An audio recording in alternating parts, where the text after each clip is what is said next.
পদ্ম, তোর মনে পড়ে খাল যমুনার এপার ওপার রহস্য নীল গাছের বিষাদ কোথায় নিয়ে গিয়েছিল?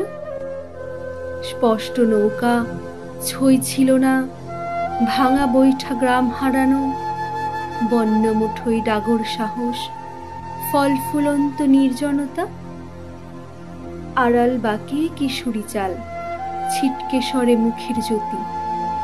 আমরা ভেবেছিলাম এরই নাম বুঝিবা জন্মজীবন, কিন্তু এখন তোর মুখে কি মৃণালবিহীন কাগজ আভা? সেদিন যখন হেসেছিলি সত্যি মুখে ঢেউ ছিল না। আমিও আমার নিজের হাতে রঙিন করে দিয়েছিলাম ছলছলানো মুখোশালা। সে কথা তুই ভালোই জানিস। তবু কি তোর ইচ্ছে করে আলগা খোলা শ্যামবাজারে সবার হাতে ঘুরতে ঘুরতে বিন্দু বিন্দু জীবন যাপন?